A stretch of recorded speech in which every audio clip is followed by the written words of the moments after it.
In 1930, an old man in rural Mississippi had three options. He could work until he died.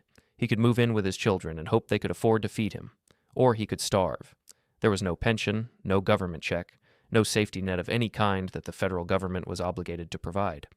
The idea that a country owed its elderly citizens anything beyond the opportunity to have worked hard during their productive years was not yet part of American law. It was barely part of American political conversation. For the first 160 years of the Republic, old age in America was a private problem.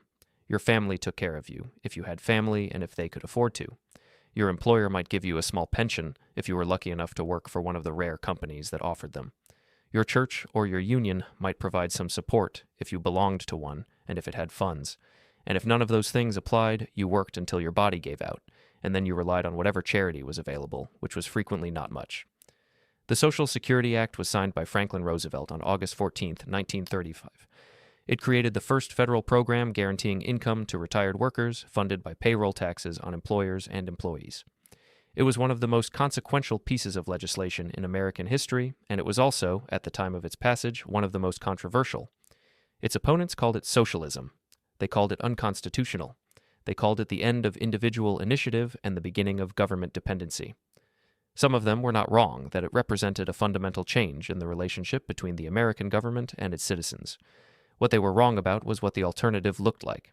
And the alternative, for the 160 years before 1935, looked like the old man in Mississippi with three options, none of them good.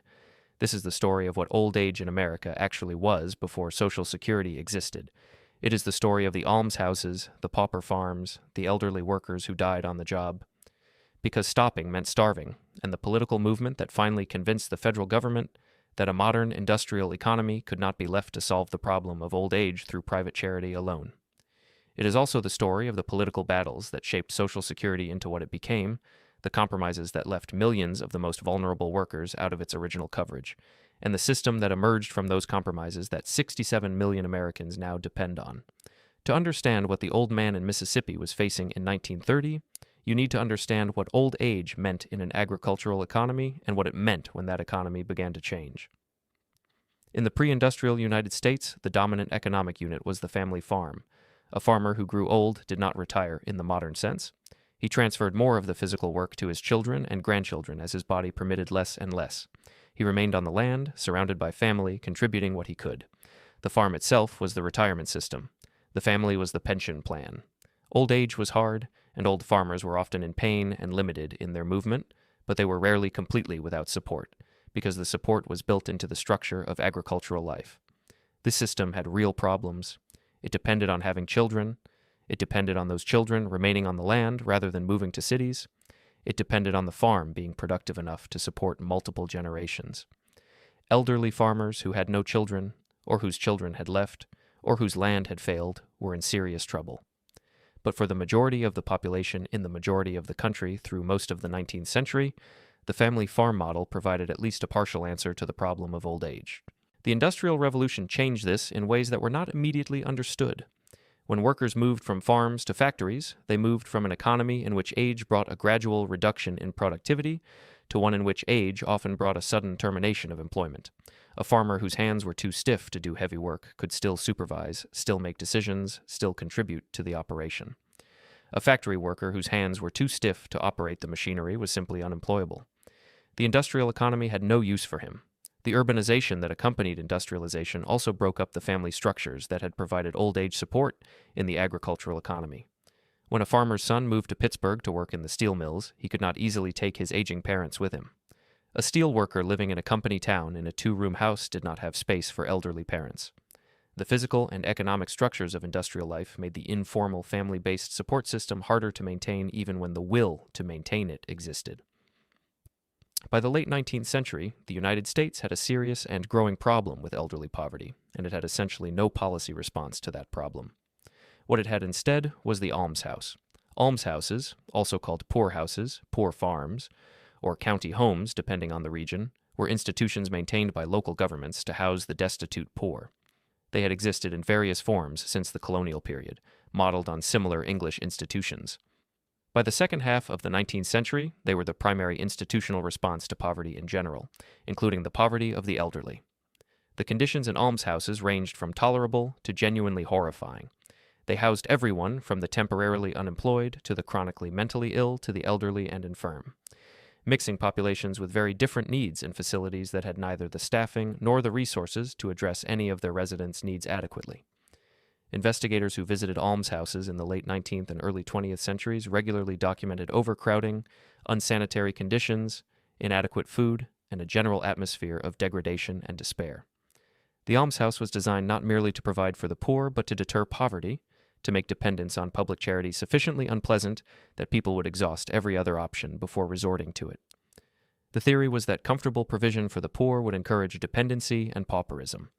The conditions of almshouse life were therefore kept deliberately harsh, to ensure that only the truly desperate would seek admission. What the people in the almshouse had in common was not laziness or moral failure, though this was the dominant contemporary explanation. What they had in common was having reached a point in life, through illness, disability, age, or the absence of family, where they could no longer support themselves in an economy that had no systematic provision for people who could not work. The 1880 census, the first to systematically count the almshouse population, found roughly 66,000 people living in public almshouses across the country. By 1890, the number had grown to 73,000. Surveys of the almshouse population consistently found that a substantial proportion of residents were elderly. A 1904 survey found that roughly 35% of almshouse residents were over 60 years old, in an era when the over 60 population was a much smaller fraction of the total than it is today. These numbers capture only the people who had been admitted to institutions. The elderly poor who were surviving outside institutions through the charity of family, neighbors, churches, and private organizations were far more numerous but essentially uncounted. The full scale of elderly poverty in the late 19th century is impossible to reconstruct precisely, but the evidence that does exist makes clear that it was pervasive, severe, and only partially addressed by the private and local public systems in place. There were some alternatives to the almshouse for elderly workers. The Civil War pension system, established after the war to support disabled veterans and later extended to all Union veterans, provided federal income to a substantial population of elderly men and their dependents by the late 19th century. By 1893, the pension system was consuming roughly 40% of the federal budget. It was the largest federal welfare program in American history up to that point, but it was limited by definition to veterans, excluding women, non-veterans, and those who had served in the Confederate Army. A small number of large employers offered pension plans to long-term employees. The railroads were among the pioneers of employer pensions, partly because the physical demands of railroad work produced injuries and disabilities at high rates, creating a practical need to provide some support to workers who could no longer do the job. By 1910, roughly 8% of American industrial workers were covered by some form of employer pension plan. The remaining 92% had no employer-provided retirement security of any kind. Labor unions offered mutual aid in some cases, but union membership was limited and union finances were often insufficient to provide substantial old-age benefits. Fraternal organizations, religious institutions, and ethnic mutual aid societies provided small amounts of support to their members, but the total coverage was a fraction of the need. The result was that for the overwhelming majority of American workers, old age meant one of two things: continuing to work for as long as the body permitted, or relying on family members to provide support. Both of these options were becoming more difficult as the economy industrialized and urbanized. The political response to this situation developed slowly, beginning with state-level experiments in the early 20th century. The progressive movement of the early 1900s, which produced a broad array of regulatory and social reforms in response to the problems of industrial capitalism, generated new thinking about old-age security. Progressive reformers like Isaac Rubinow and Abraham Epstein argued that the poverty of the elderly was not a product of individual moral failure, but of structural features of the industrial economy, and that addressing it required a systematic public response rather than expanded private charity. The first state old-age pension law in the United States was passed by Arizona in 1914, but it was immediately declared unconstitutional by the state Supreme Court. Montana passed a pension law in 1923. Nevada and Pennsylvania followed. By 1929, 6 states had some form of old-age pension law, though most of them had very limited funding and coverage. The Great Depression transformed the political landscape in ways that made federal action possible. The Depression did not create elderly poverty, but it made it dramatically more visible and politically urgent. Banks failed, wiping out the savings of people who had spent their working lives accumulating them. Businesses collapsed, eliminating the employer pension plans that a small fraction of workers had depended on. Children who had been supporting elderly parents lost their own jobs and could no longer provide that support. The Depression compressed into a few years a crisis that had been building for decades. By 1934, surveys were showing that roughly half of Americans over 65 had no income sufficient to meet their basic needs. The number was probably higher, since the surveys depended on self-reporting and people were reluctant to admit to the scale of their poverty. Half of the elderly population of the most powerful industrial country in the world had insufficient income to survive without assistance. Into this crisis came Francis Townsend. Townsend was a retired physician from Long Beach, California, who in 1933 proposed what became known as the Townsend Plan. The plan was simple and radical. Every American over 60 would receive a federal pension of $200 a month, on the condition that they retire from work and spend the entire $200 within a month. The spending requirement was the economic theory. By putting money in the hands of elderly Americans and requiring them to spend it immediately, the plan would stimulate economic activity and help end the Depression. The economics of the Townsend Plan were widely criticized, and with some justification. $200 a month per recipient would have cost roughly twice the total federal budget of the time. But the political force of the Townsend movement was extraordinary. By 1935, Townsend clubs had formed across the country with a combined membership estimated at 3.5 million people. Townsend was generating more mail to Congress than any other issue of the period.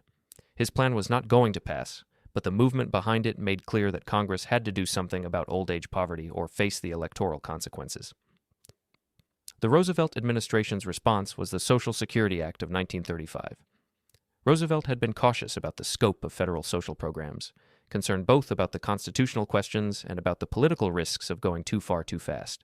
But the Townsend movement and the broader political pressure of the Depression made some federal action on old age security politically necessary. The system that emerged from the congressional negotiations was a compromise shaped by forces that had little to do with the welfare of the elderly and a great deal to do with the political economy of the New Deal coalition. The most consequential compromise was the exclusion from coverage of agricultural workers and domestic servants. This exclusion was demanded by Southern Democrats, who were essential members of the New Deal coalition and who insisted that any federal social program that covered black workers in the South would disrupt the racial and economic hierarchy that Southern agriculture depended on. If black sharecroppers and domestic workers were covered by Social Security, they would have an alternative source of income in old age that reduced their dependence on white employers and landowners. This was unacceptable to the Southern Democrats. The exclusion of agricultural workers and domestic servants removed from Social Security coverage the two occupational categories that employed the largest share of black workers in the South. By some estimates, roughly 65% of black workers were excluded from the original Social Security system for this reason. The exclusions were framed in the legislation in occupational rather than racial terms. A legal fig leaf that fooled no one who was paying attention. The effect was to build a major racial exclusion into the foundation of the most important federal welfare program in American history. The original Social Security program was also limited in other ways. It covered only workers in commerce and industry, not the self-employed, not workers in nonprofit organizations, not federal employees who had their own pension system. It provided retirement benefits only to workers who had contributed to the system through payroll taxes, not to the elderly who were already retired and had never contributed. The latter group, who were precisely the people in the most urgent need in 1935, were addressed by a separate program called Old Age Assistance, which provided federal grants to states to fund means-tested welfare payments to the needy elderly. The Old Age Insurance Program, which is what most people mean when they say Social Security, paid its first monthly benefits in January 1940. The first monthly check was issued to Ida Mae Fuller of Ludlow, Vermont, who received $22.54. Fuller had paid $24.75 in Social Security taxes before she retired. She lived to be 100 years old, collecting Social Security benefits for 35 years, and received a total of $2,288.92 in benefits. She was a good deal for no one except herself, which is arguably the point. The constitutional challenge to Social Security was resolved by the Supreme Court in 1937. The court had been striking down New Deal legislation throughout Roosevelt's first term, leading to his controversial court-packing plan, which was ultimately unsuccessful but may have influenced the court's subsequent behavior. In Helvering v. Davis and Stewart Machine Company v. Davis, the court upheld the Social Security Act by a 5-4 majority, ruling that Congress's power to provide for the general welfare was broad enough to encompass the program. The post-war decades saw significant expansions of Social Security coverage and benefits. Agricultural workers and domestic servants were brought into the system in 1950, finally extending coverage to the workers who had been excluded at the South's insistence. The self-employed were added in 1954. Social Security disability insurance was added in 1956, extending the program to workers who became disabled before retirement age. Medicare, which provided health insurance for the elderly, was added in 1965, completing what many New Deal liberals had originally envisioned as a comprehensive social insurance system. The politics of Social Security changed dramatically once the program had been in operation long enough for a significant population of Americans to be receiving benefits. Social Security recipients are voters, and they vote at high rates. Politicians who proposed cutting benefits faced immediate electoral consequences from a constituency that was organized, motivated, and growing. This political dynamic transformed Social Security from a controversial new program into what one political scientist called the third rail of American politics: touch it and you die. The financial challenges of Social Security have been present almost from the beginning because the program's structure contains a fundamental tension.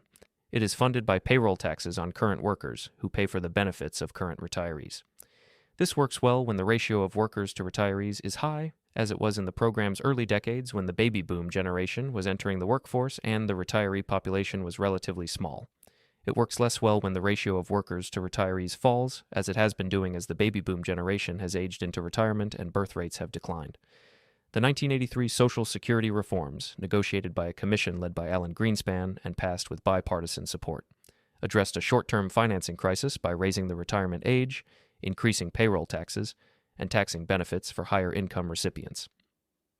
These reforms extended the program's solvency but did not fundamentally resolve the long-term demographic challenge.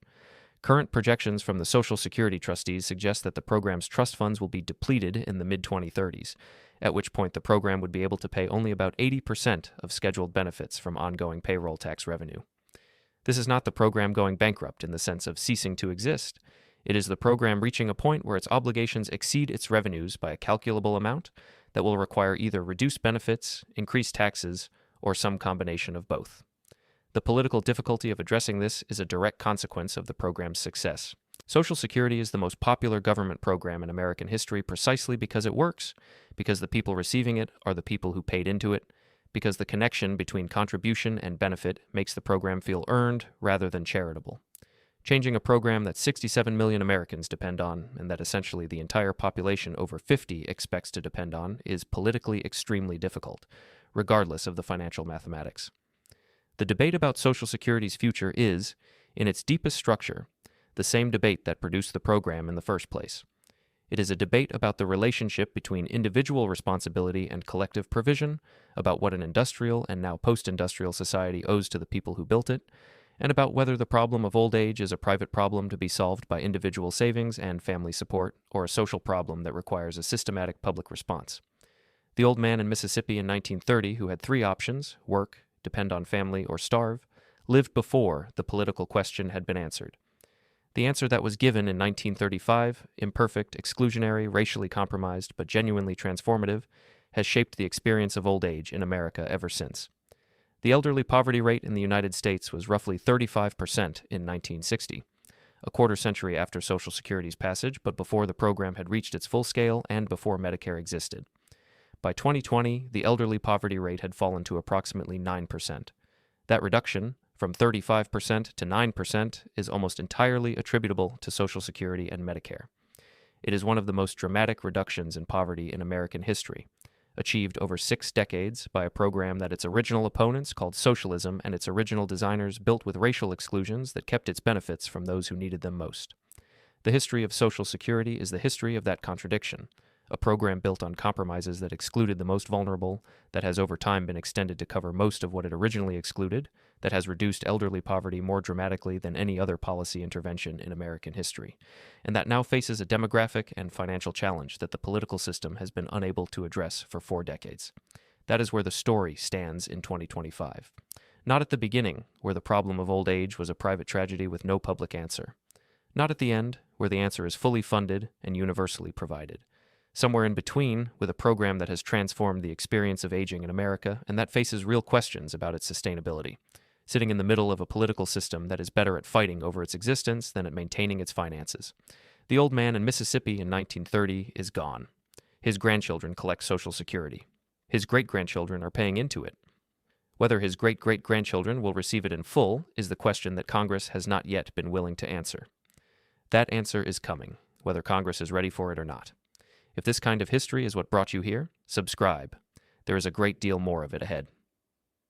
To fully understand what Social Security changed, you need to spend more time in the world it replaced, because the almshouse is an abstraction until you understand what it actually meant to live in one, what it meant to face the prospect of ending up in one, and what the threat of it did to the people who spent their working lives trying to avoid it. The almshouse was a place of last resort, not last resort in the casual sense that phrase is sometimes used, but literally the last option available before death. People did not enter almshouses because they were easy or comfortable or generous. They entered them because every other option had been exhausted. Savings gone, family unable or unwilling to help, church charity insufficient, private charity exhausted. The almshouse was where you went when there was nowhere else to go. The 1880 report on the defective, dependent, and delinquent classes, conducted as part of the federal census, provides one of the most detailed contemporary descriptions of almshouse conditions. The report found that almshouses across the country were housing, in the same facilities with little or no separation, elderly and infirm individuals, people with severe mental illness, people with physical disabilities, orphaned children, and people serving sentences for minor offenses like vagrancy and public drunkenness. The mixing of these populations was not accidental. It reflected the underlying theory that poverty in all its forms was a single problem requiring a single institutional response. The quality of care provided ranged from barely adequate to genuinely dangerous. Investigators documented facilities where elderly residents had no heat in winter, where food was insufficient in quantity and poor in quality, where medical care was provided only in extreme emergencies, and where the physical conditions of the buildings themselves were dilapidated and unsanitary. In some cases, almshouse residents were leased out as laborers to local farmers and businesses, their meager earnings going to the institution rather than to themselves. The psychological dimension of the almshouse experience was perhaps more damaging than the physical conditions. Entry into an almshouse meant, in the social understanding of the time, a definitive public declaration of failure. To be in the almshouse was to have failed as an individual, as a member of a family, as a participant in the economic life of the community. The stigma attached to public dependency was powerful and lasting, and it extended beyond the individual to their family, who were seen as having failed in their obligation to provide support. This stigma was not merely a social convention, it was built into the legal structure of almshouse admission in many states, which required relatives to contribute to the cost of a family member's institutionalization if they had the means to do so. Children and siblings of almshouse residents could be, and sometimes were, pursued for repayment of the costs of their relatives' care. The threat of legal action against relatives provided additional pressure on families to keep elderly members out of the almshouse at almost any cost, including their own financial ruin. The fear of the almshouse, rather than its reality, may have been the most significant way it shaped the experience of working-class Americans in the late 19th and early 20th centuries. Workers who knew that old age without savings meant the almshouse had a powerful incentive to save, but in an era of low wages, irregular employment, and essentially no financial safety net beyond personal savings, the ability to accumulate sufficient savings to support oneself in old age was beyond the reach of most workers, regardless of their intention. The savings that workers managed to accumulate were also vulnerable in ways that would not be familiar to someone who had grown up in the post-Social Security, post-FDIC financial system. Banks failed regularly. The period between the Civil War and the Great Depression saw numerous financial panics. In 1873, 1893, 1907, and 1929, each of which wiped out the savings of ordinary depositors. There was no federal deposit insurance. If your bank failed, your savings were gone, and the legal process of recovering anything from the bankruptcy proceedings was slow, expensive, and usually produced only pennies on the dollar. The combination of low wages, irregular employment, no employer pensions for most workers, no federal retirement program, no deposit insurance, and regular financial panics made the accumulation of sufficient retirement savings essentially impossible for the majority of the industrial working class. The few who managed it did so through a combination of above-average wages, exceptional frugality, and luck in avoiding the financial catastrophes that regularly wiped out those who had done everything else right. This is the world that Social Security was designed to address. Not a world of lazy workers who had failed to save, but a world in which the structural features of industrial capitalism made adequate retirement savings impossible for most workers regardless of their individual behavior. The political genius of the contributory structure that Franklin Roosevelt insisted on was that it reframed the program in terms that were compatible with American political culture's emphasis on individual responsibility and earned benefits. Workers paid into Social Security through payroll taxes. When they retired, they received benefits that were explicitly linked to their contributions. This was not welfare in the traditional sense. It was not charity. It was, in the framing that Roosevelt and his advisors carefully constructed, a program of social insurance, more analogous to a pension that workers had earned through their contributions than to a dole that the government was providing to the dependent poor. Roosevelt was explicit about the political significance of this structure. When advisors pointed out that the contributory payroll tax was economically regressive, placing a proportionally higher burden on lower-wage workers than on higher-wage workers, Roosevelt responded that the payroll tax was not primarily an economic mechanism, it was a political protection for the program. Those taxes, he said, are not a matter of economics. They are politics all the way through. With those taxes in there, no damn politician can ever scrap my Social Security program. He was right. The contributory structure transformed Social Security from a welfare program that could be cut when political winds changed into an earned benefit that Americans believed they were owed. This political protection came at a cost. The payroll tax is indeed regressive, and the contributory structure excluded from full benefits workers who had not accumulated sufficient contribution records, including those who had spent time out of the workforce as caregivers, those who had worked in excluded occupations, and those who had immigrated late in life. The exclusion of agricultural and domestic workers is worth returning to, because it is not merely a historical footnote. It was a deliberate racial compromise that shaped the distribution of benefits for decades and that left a mark on the program that is still visible in its structure today. When agricultural and domestic workers were finally brought into Social Security coverage in 1950, many of them had spent working lives during which they had been excluded from the system and had not accumulated contribution records. This meant that when they reached retirement age, their benefits were lower than those of workers who had been covered from the beginning, because their benefits were calculated based on a shorter contribution history. The racial exclusion of the 1930s thus produced racially unequal benefit levels in the 1950s and 1960s, even after the formal exclusion had been removed. This pattern, in which formal legal exclusions are removed but their effects persist in the benefit structure, is characteristic of many American social programs. The exclusion does not have to be maintained permanently to have lasting effects. It simply has to be in place long enough to shape the accumulated records, assets, and contribution histories on which future benefits are calculated. The Civil Rights Act of 1964 prohibited discrimination on the basis of race in programs receiving federal funding, which included the welfare programs operated under Social Security. But the old age insurance program itself, which was not welfare but a contributory insurance program, was not directly covered by this prohibition in the same way. The racial inequality in Social Security benefit levels that persisted from the original exclusions was not addressed directly as a civil rights matter. It was addressed imperfectly and gradually through changes in the benefit formula that provided proportionally higher replacement rates for lower wage workers. The Supplemental Security Income Program, established in 1972, provided a federal means-tested welfare payment to elderly, blind, and disabled people who had insufficient Social Security income to meet basic needs. SSI was, in effect, an acknowledgement that the contributory Social Security program, even after the 1950 expansion, was not providing adequate income to the lowest income elderly, many of whom were disproportionately black workers and women who had spent years in excluded or low-wage occupations. This layered structure, the contributory old age insurance program on top, the means-tested SSI program underneath as a floor, reflects the political compromises that have shaped the program at every stage of its development. The insurance program has broad political support because it is seen as earned. The welfare program has narrower support because it is seen as charity. But both are necessary to address the full scope of elderly poverty because the contributory program, by design, provides benefits proportional to contributions, and contributions are proportional to wages. So workers who spent their lives in low-wage jobs receive low benefits even after decades of contributions. The gender dimension of Social Security is equally important and equally shaped by the program's original design choices. The program was designed around a model of the male breadwinner with a dependent spouse, in which men worked for wages covered by Social Security while women spent their working years as homemakers, caring for children and elderly relatives. The spousal benefit, which allows a non-working or low-earning spouse to receive a benefit based on the working spouse's record, was the program's accommodation to this model. As women entered the paid labor force in increasing numbers over the second half of the 20th century, the model became increasingly anachronistic.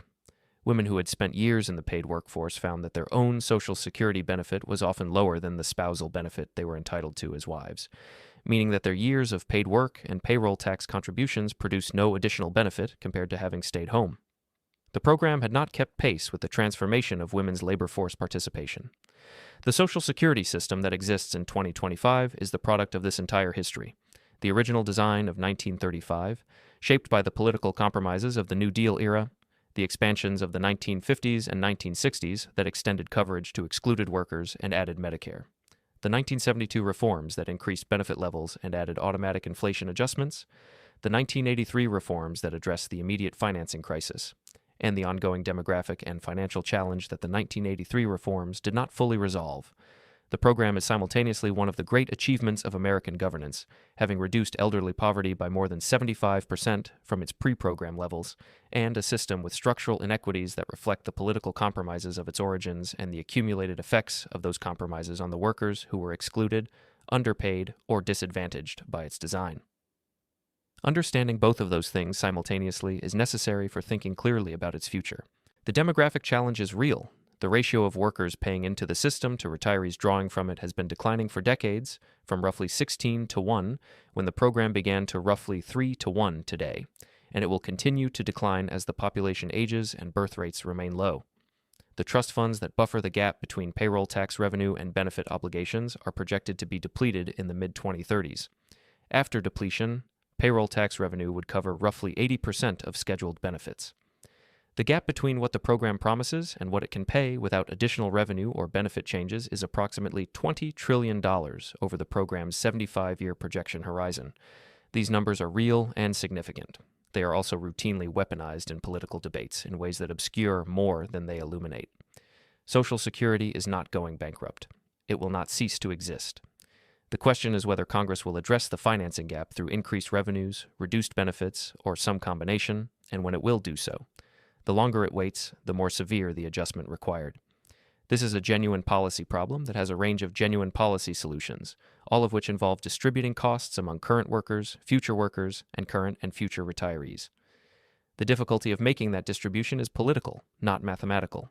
Every solution involves someone receiving less or paying more than they would otherwise. The question of who bears that cost is a political question about fairness, about the obligations of different generations to each other, and about the balance between the program's goals of reducing poverty and rewarding contributions. These are not questions that have objectively correct answers. They are questions that democratic politics is supposed to resolve. The failure of American politics to resolve them over the past 4 decades is not a failure of economics. It is a failure of political will, produced by the same dynamics that make Social Security the third rail of American politics. The program's beneficiaries are organized, motivated, numerous, and vote at high rates, while the costs of inaction are borne by future workers and future retirees who are not yet organized, not yet fully aware of the problem, and not yet in a position to vote on it. The old man in Mississippi in 1930, with his 3 options, could not have imagined a world in which 67 million Americans received monthly government checks as a matter of right, funded by a payroll tax on nearly every worker in the country. The transformation from that world to this one is one of the most significant changes in American social and economic life in the country's history. Whether the next transformation, from a system with funding challenges that have been deferred for decades to a system that is either reformed or reduced, will be as consequential depends on decisions that have not yet been made. The history does not predict the outcome, but it makes clear that the outcome will be chosen, not discovered, that it will reflect the political will of the people who have the power to make it, and that the people most affected by it, the elderly poor who depended on the old man's 3 options in 1930, and the workers who are paying into the system today in the expectation of receiving benefits in the future, deserve a political system that takes their interests seriously enough to act. Whether that will happen is the question that the history of Social Security leaves open. Subscribe if you want to keep following this kind of history. There is a great deal more of it ahead. There is one more thread in this story that connects the history of Social Security to a present that is still being written, and it is the thread of what the program means for the people who depend on it most and who are most vulnerable to changes in its structure.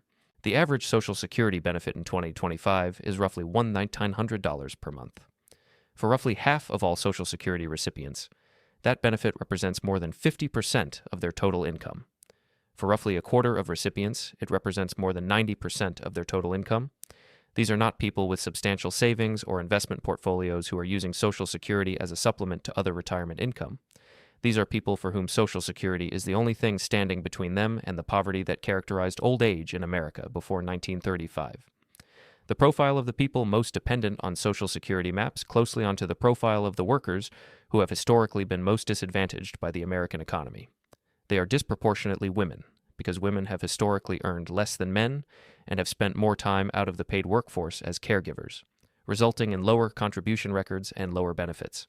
They are disproportionately Black and Latino workers who have historically been concentrated in lower wage occupations and who were excluded from or disadvantaged by the program in its early decades. They are disproportionately workers without college degrees, who have seen their wages stagnate or decline in real terms over the past 4 decades as the returns to education have increased, and the manufacturing jobs that once provided middle-class wages to workers without degrees have disappeared.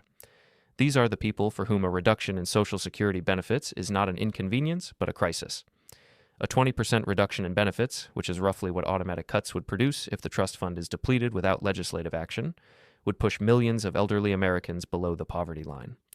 The people who would be pushed below that line are disproportionately those for whom the alternative to Social Security income is not a modest reduction in their standard of living, but a return to something approaching the conditions of the old man in Mississippi in 1930.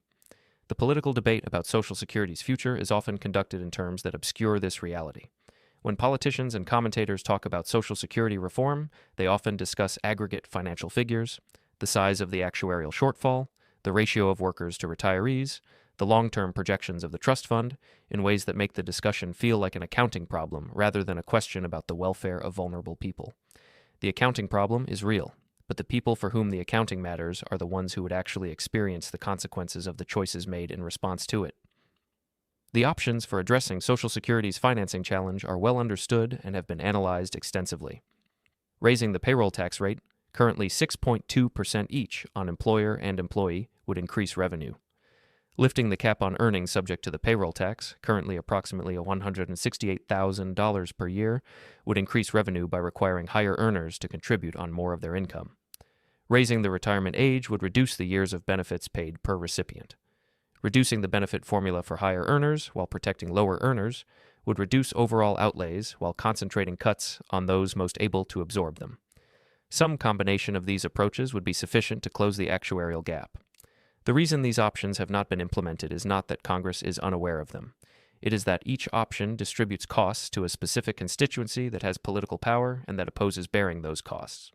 Higher income workers oppose lifting the payroll tax cap. Older workers oppose raising the retirement age. Current beneficiaries oppose any reduction in benefits.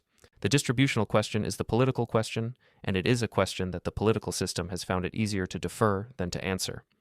The deferral has costs. Every year that the financing gap is not addressed, the ultimate adjustment required grows larger. Workers who are currently in their 30s and 40s, who are paying payroll taxes into a system that is projected to be unable to pay them full benefits when they retire, are in a sense being double taxed, paying for current retirees while also needing to save privately in anticipation of reduced public benefits. The financial planning burden this places on workers who have the least capacity for it, again, disproportionately lower wage workers without defined benefit pension plans, is significant. The history of Social Security suggests both that the political will to address major program changes can be found when the crisis is acute enough, the 1983 reforms are an example, and that the will to act before the crisis becomes acute is much harder to generate.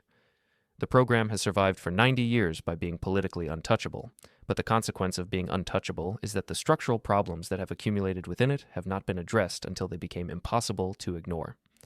Whether 2025 is close enough to impossible to ignore to generate the political will for reform remains to be seen.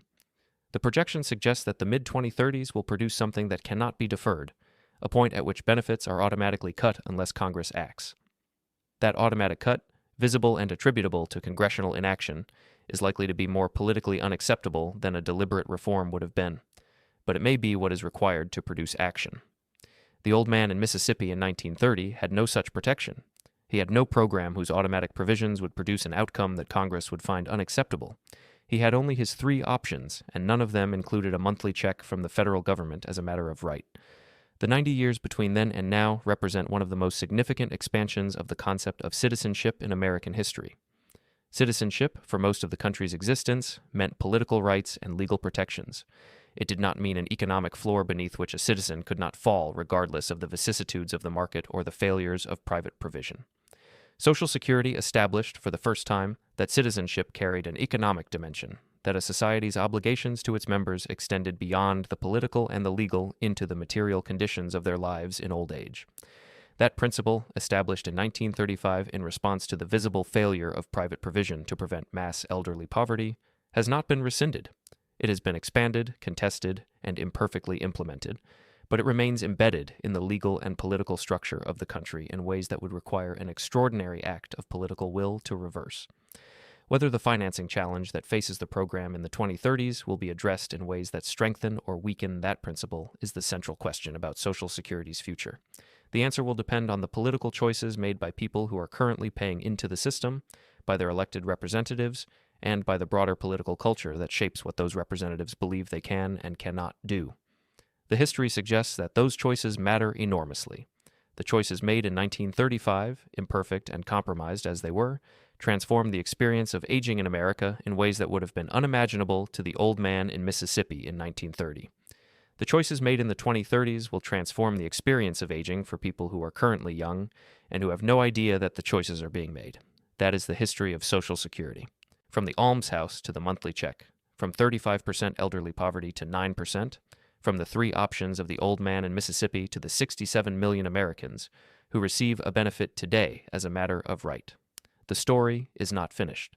The next chapter is being written by the political choices that are being deferred 1 year at a time in Washington. Subscribe if you want to keep following this kind of history. There is a great deal more of it ahead. The international context of Social Security's development is worth understanding, because the United States was not acting in isolation when it created the program in 1935, and the comparison with other countries illuminates both what the program achieved and the ways in which it remained limited relative to what other industrialized nations were doing. Germany, under Otto von Bismarck, introduced the world's first modern old-age pension system in 1889. The German system was not an act of generosity, it was a political calculation. By giving workers a stake in the existing social order through modest old-age benefits, Bismarck hoped to reduce the appeal of socialist and revolutionary movements that were gaining strength in the German working class. The pension would make workers more conservative by giving them something to conserve.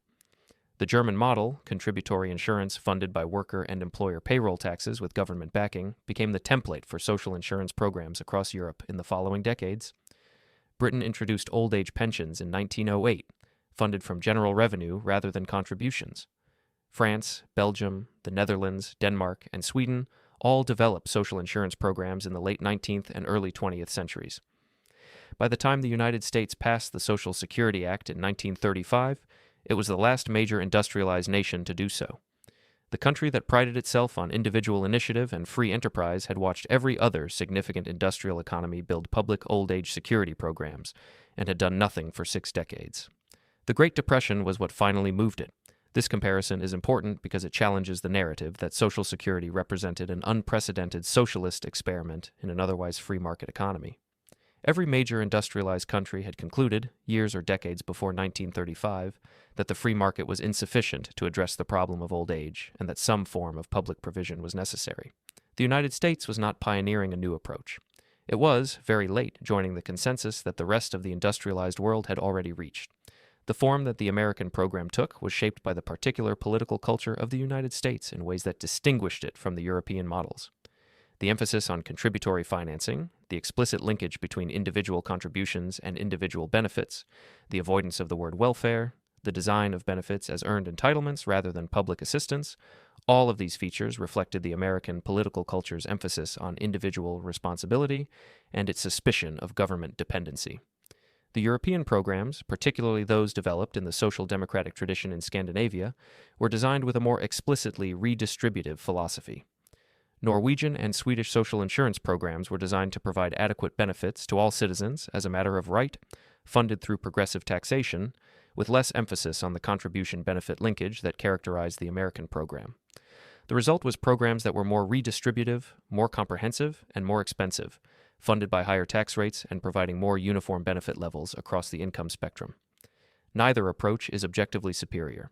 They reflect different political cultures, different histories, and different theories about the proper relationship between individual responsibility and collective provision. The American approach has the political advantage of broad popular support generated by the earned benefit framing, and the distributional disadvantage of providing lower replacement rates to lower wage workers and less complete coverage to workers with interrupted employment histories. The European approaches provide more complete coverage and more redistributive benefits, at the cost of higher taxes and less of the politically protective earned entitlement framing. The comparison is relevant to current debates about Social Security's future because it shows that the choices made in 1935 were not the only choices available. A more redistributive design, a more comprehensive coverage, a different financing mechanism were all visible in the programs operating in other countries at the time. The particular design that was chosen reflected the particular political constraints of the New Deal era, not any inherent necessity.